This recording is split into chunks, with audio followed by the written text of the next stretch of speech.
visi Bapak Presiden agar kita mencapai swasembada pangan. Pendapatan peternak kita itu masih relatif kecil. Resiko yang paling besar ada di peternak, tetapi justru peternak mendapatkan keuntungan yang paling kecil. Baik, selamat pagi Pak Dirjen Peternakan dan Kesehatan Hewan, Pak Agung Suganda. Selamat pagi, Prof. Ramadan. Selamat datang di Universitas Hasanuddin di Fakultas Peternakan. Dan inilah podcast awal kita di Fakultas Peternakan dengan menghadirkan tamu kehormatan kita, Pak Agung Suganda. Terima kasih, ini kami sudah diundang perdana di podcast Fakultas Peternakan. Mudah-mudahan kehadiran kami ini menjadi juga pemicu dan mendorong motivasi yang lebih banyak lagi bagi rekan-rekan yang mengelola podcast Fakultas Peternakan Unhas ini. Nah, Pak Agung, bagaimana respon dari institusi Bapak dan juga kesiapan insan peternakan untuk hal ini? Silakan. Ya, terima kasih Prof. Jadi dengan adanya program makan bergizi yang digagas oleh Bapak Presiden Prabowo, ini tentu menjadi tantangan tersendiri bagi subsektor peternakan dalam penyediaan sumber protein hewani untuk menu pangan bergizi tersebut. Karena kita semua tahu di antara menu makan bergizi ini sumber protein hewani yang juga menjadikan kebutuhan utama untuk program ini antara lain adalah daging ayam, kemudian telur ayam, susu, dan daging sapi.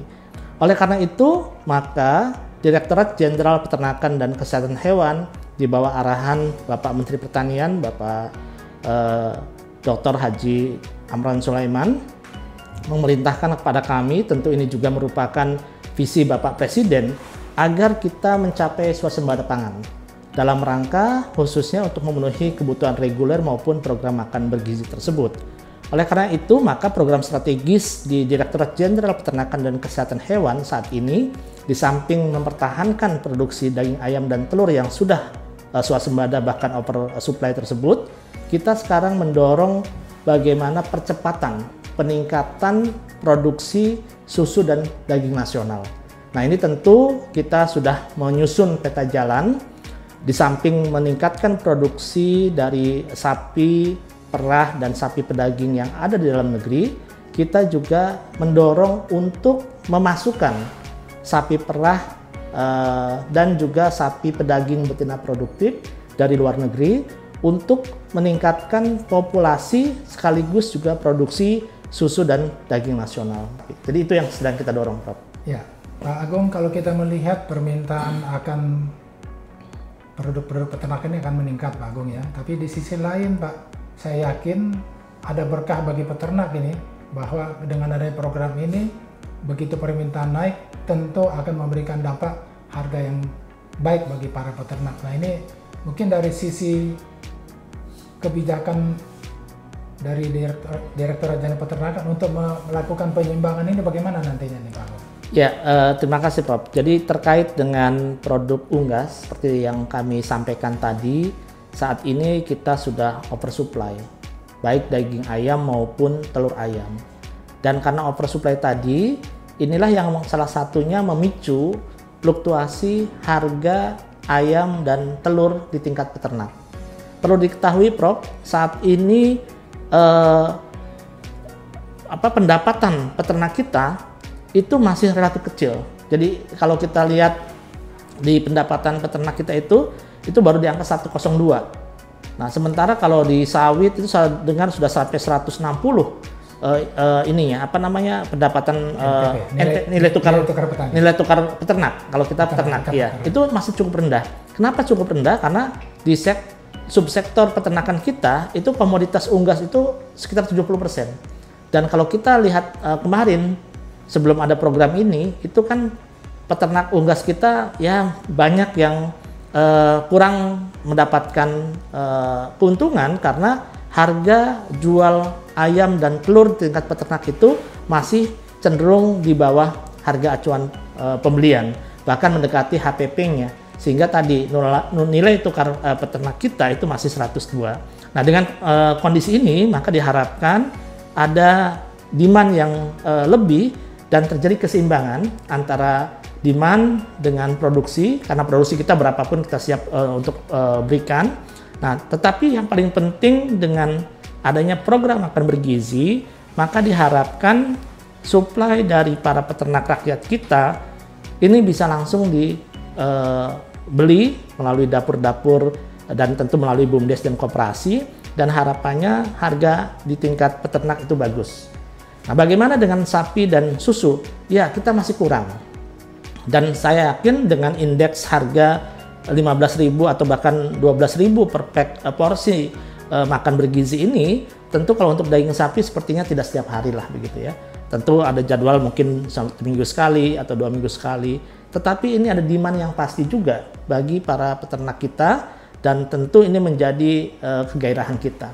Kita tetap akan terus kurangi impor kita dengan berbagai instrumen yang kita lakukan, dan tujuannya adalah agar produksi dalam negeri bisa mendapatkan ruang dan tempat, dan tentunya juga bisa memberikan keuntungan bagi para peternak rakyat, termasuk di susu juga.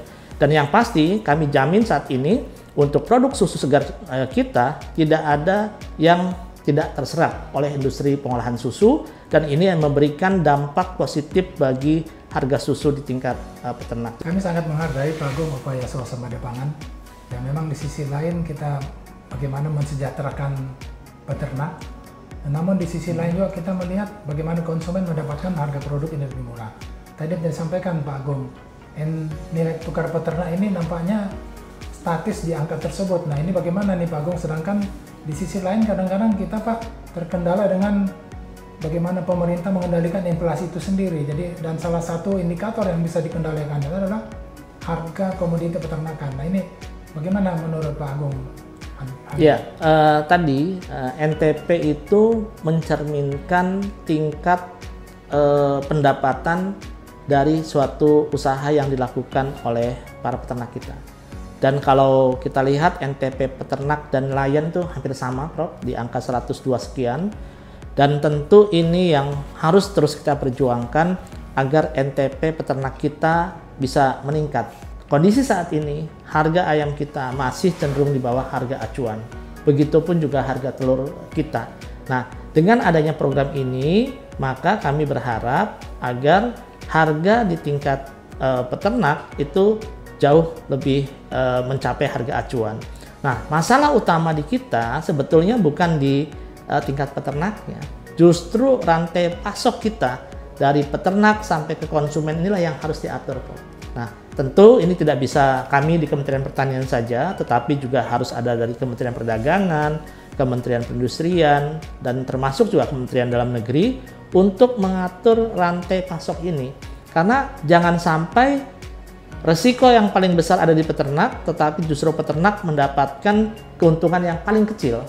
Sementara rantai di hilirnya yang resikonya tidak terlalu besar, tetapi justru mendapatkan keuntungan yang cukup besar. Nah, ini yang harus kita atur, dan dengan ada program makan bergizi ini, maka khususnya untuk peternak-peternak rakyat bisa memangkas rantai yang cukup panjang dan membagi keuntungan tadi dengan dia langsung menjual ke BUMDes atau koperasi untuk kebutuhan dapur-dapur unit layanan tadi, sehingga nilai jualnya, karena dasar pembelian oleh dapur itu kan harus harga acuan, dan itu langsung diberikan kepada peternak, artinya keuntungan bagi peternak jauh lebih banyak dibandingkan kalau dia harus menjual melalui rantai yang begitu panjang. Nah, tentu ini menjadi poin yang cukup penting, dan saya pikir melalui perguruan tinggi kita terus juga mendorong agar para peternak kita juga sudah mulai melakukan usaha peternakannya dengan skala usaha, bukan hanya sebagai sambilan. Tapi kalau untuk unggas saya yakin sudah mulai seperti itu, Prof. Tantangan kita di Ruminansia dan bagaimana pendampingan kepada para peternak ini menjadi sangat penting, dan saya pikir perguruan tinggi menjadi unsur yang cukup strategis, dan melalui podcast seperti inilah saya berharap informasi-informasi ini bisa disampaikan bukan hanya kepada Sivitas Akademika khususnya di Unhas, tetapi juga bagi peternak dan masyarakat luas.